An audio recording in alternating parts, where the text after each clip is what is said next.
only 50 years, Nigeria's population is expected to nearly triple.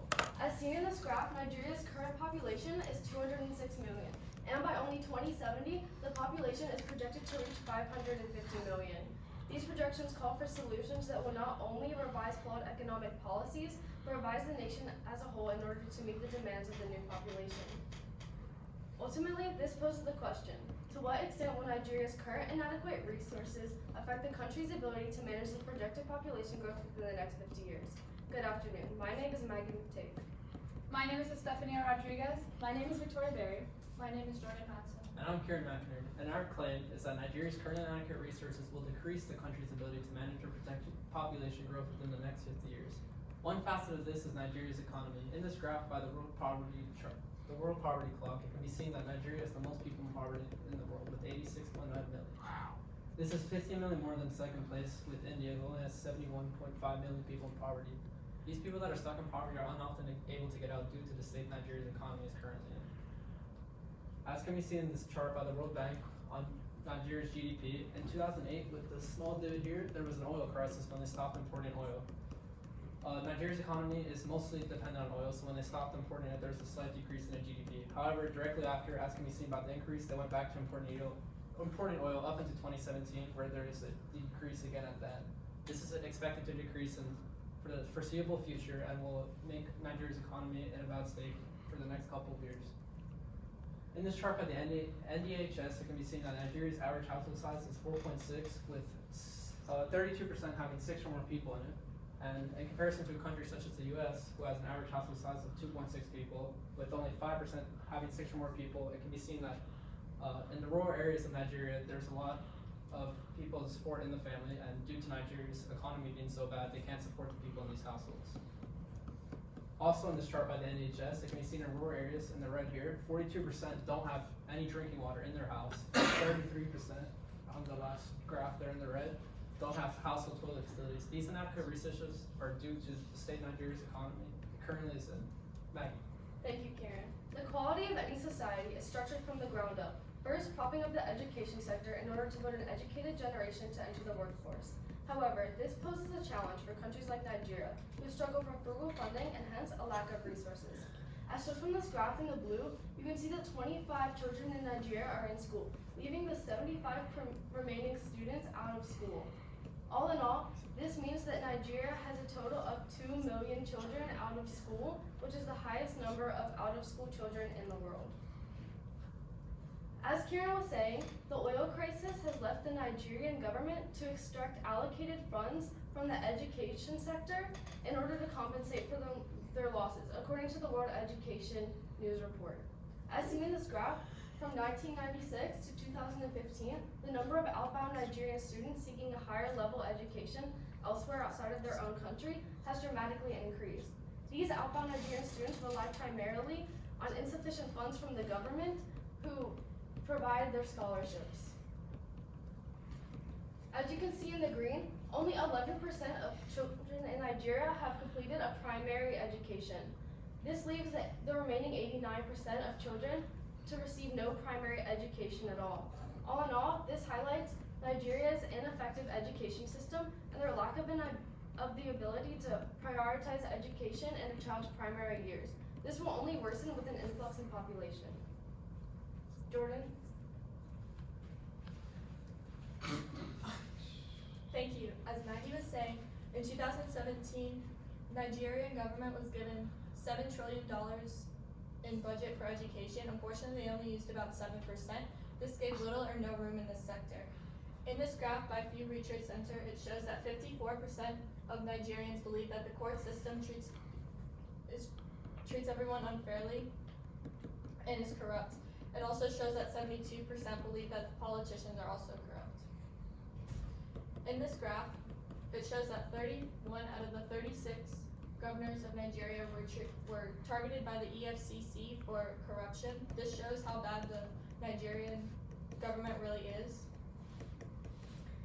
In 2005, the Nigerian government launched the NHIS for health insurance, and unfortunately, due to bad planning, the government never could pull through on it and caused it to fail.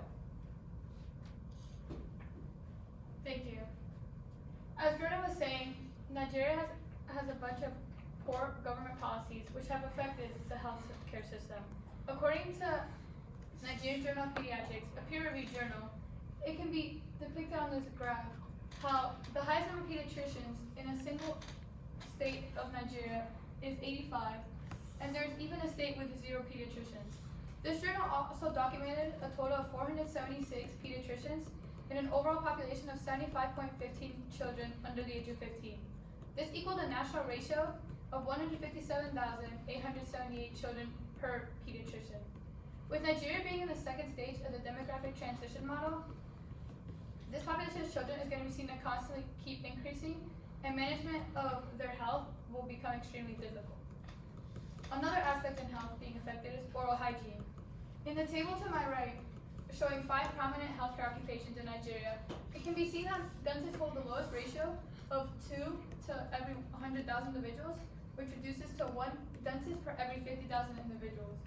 And this is shown to compare to 1 to 2,000 in most developed countries, which is a very significant difference. Oral hygiene plays a great role in the health of an individual, and if it's not cared for properly, it can uplift various diseases and illnesses, which will develop a lot of pain, and if not cared for properly, will become more frequent in the years to come. One final aspect in health being affected is the sector of OBGYN workers. In the graph to my right, it can be calculated how overall there's a total of 968 OBGYN workers in all of Nigeria. And in the blue can be seen how about 87% of these are male, while in the red can be seen how 13 are female. Nigeria is made up of 36 states, so it can be seen how this is not a sufficient number to care for the entire population, as well as that there's a lack of representation for women in such high-level occupations, which is likely due to a failure to provide adequate education in Nigeria, as Maddie was saying before. Victoria? Thank you. Going on my colleague Steffi's point on how there lack representation in Nigeria for women, according to the CFR, Women in Foreign Policy, Nigerian law does not mandate non-discrimination in employment based on gender nor equal remuneration for work of equal value. Basically, the employers are more focused on productivity and currency rather than they are on women's rights. Most women in Nigeria are centered around being caretakers. More than half of women are getting married and producing babies before the ages of 15. This is also a good sign of fortune and labor, as they use the kids for like agriculture and farming as such. As seen in the chart to my left, the U.S. employment rate has seen since increased from the 1990s to about 2018, which is around 130 million workers in the workforce. On the chart to my right, you can see that Nigeria's women's employment rate has since decreased in January of 2016 all the way to about 76.9 million since July of 2018, meaning that it's being more populated that the women stay at home and care for the kids than it is versus America.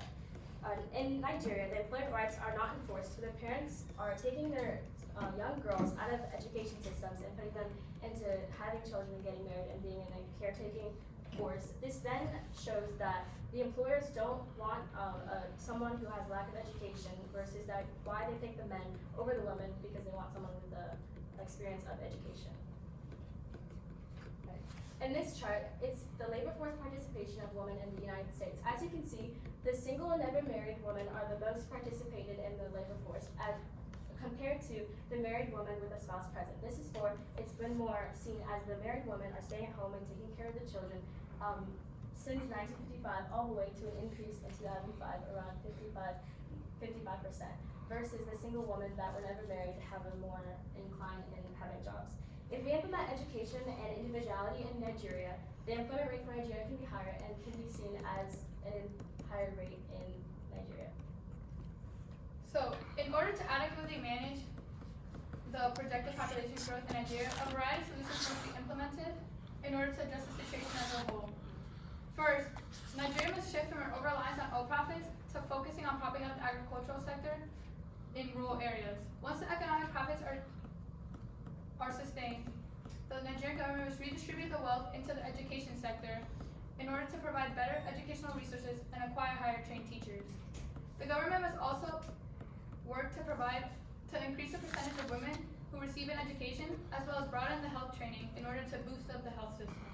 Although these solutions would greatly benefit Nigeria's ability to manage projected population growth, changing Nigeria's culture poses a more challenging task that government policies may not be able to manage, and changing their economic reliance to agricultural profits would take a considerably amount of time to take effect. Thank you. What are your questions?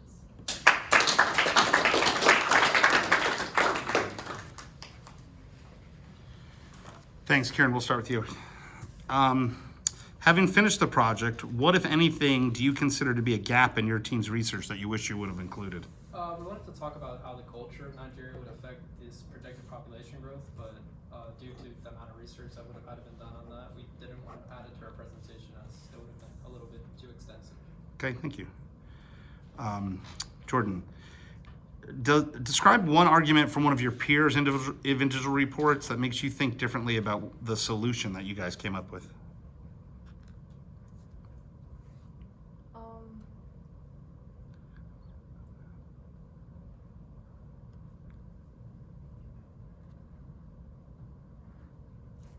Think about what someone else said in the group and what is their idea help you come up with that solution.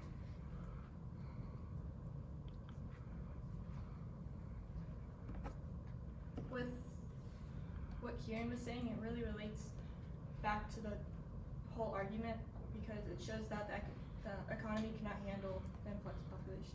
All right, thank you. What is a way in which your team's resolution makes you think differently about your research?